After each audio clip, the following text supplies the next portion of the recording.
Actors always know that the success of any project they do has to do with the writing, and this is great storytelling. We started out with Jane Eyre. We told stories from Henry James, from Herman Melville, from the Bible. These are great classic pieces of literature. And the fact that we did stories based on those morality tales, universal tales that people gravitate to, adults and children, and it's great storytelling. So I think that's the main reason. And the other reason is that Dan Curtis did an amazing job of casting. The people on the show really did work like a repertory company. And you can see the family elements, you know, as you watch the show. I think that's another thing that pulls the audience into the show. The fact that they can see how close we are. Grayson Hall said something very interesting about the casting of the show. One day, and she was always full of these kinds of stories. I mean, she was larger than life, I have to tell you.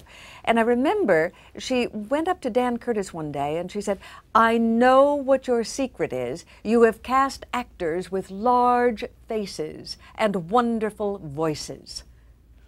As far as Grayson was concerned, that's what the success of the show was based on. Large faces. Large faces and great voices. One of the people I really loved on the show was Joan Bennett. When I first started on the show, on that very first day, I remember going up to her in the rehearsal room and introducing myself. And she was wearing a bracelet, and it had all of these little charms on it.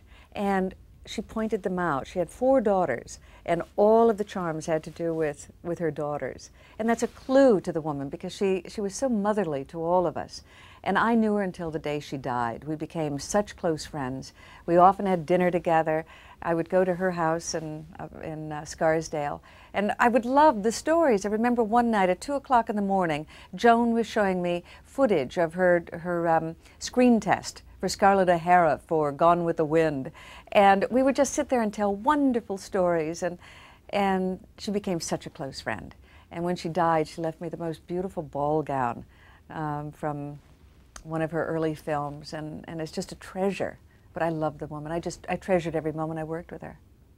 It's interesting to realize now that Dan Curtis has been the catalyst for almost everything wonderful that ever happened in my life. My first real job on television, and then when I left Dark Shadows and I moved to Paris, then to London, it was Dan Curtis who came to London to do a feature film and gave me my first job there. And I joined British Equity and did a lot of film and television and theater in England, a lot of repertory, and did Harvey with Jimmy Stewart, and then got a television series in Los Angeles. And I came back, and actually the very first person that I worked with in Los Angeles was Dan Curtis. So I did a couple of series, and then a few years ago I started a publishing company called Pomegranate Press, and I started it with the very first book I ever wrote, called My Scrapbook Memories of Dark Shadows, which was a terrific success, I have to say, and it encouraged me to go on publishing. So I've now got about 43 books in our catalog, mostly nonfiction entertainment, and one of the books is The Bunny Years. It's the 25-year history of the Playboy clubs. It was a book I wrote because I was a Playboy bunny when I was studying at the American Academy of Dramatic Arts, and I still worked as a Playboy bunny for 1 full month while I was playing Maggie Evans, because my mother told me not to give up my day job. You never know how long these series will last. So I finally wrote the book about the Bunny Years, and then produced a 2-hour special for A&E based on the book. And I've done a bit of writing. Most of the books we've published I haven't written, but I'm now in the middle of my first novel and terribly pleased with it. So I really have to say that Dan has been a catalyst for everything good that's happened. And I'm doing pretty much what I hoped I would do when I went to New York when I was 18. I'm doing a lot of writing and a lot of acting, and I've explored these other areas. I've really enjoyed it. The Dark Shadows festivals, I think, are probably totally different from the other kinds of festivals. First of all, we really are like a family.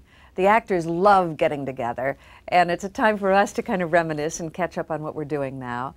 And you know, we have dinner with the fans, and we talk to them, and we spend time with them, and it's a weekend where we're there all the time. We don't just show up and scribble a few autographs and, you know, hightail it out of there. We're there, and that's really fun. We also raise a lot of money for charity, and we give we give the fans a chance to really get to know each other too. There's so many friendships and, dare I say, marriages that have happened because of these festivals and fans meeting one another.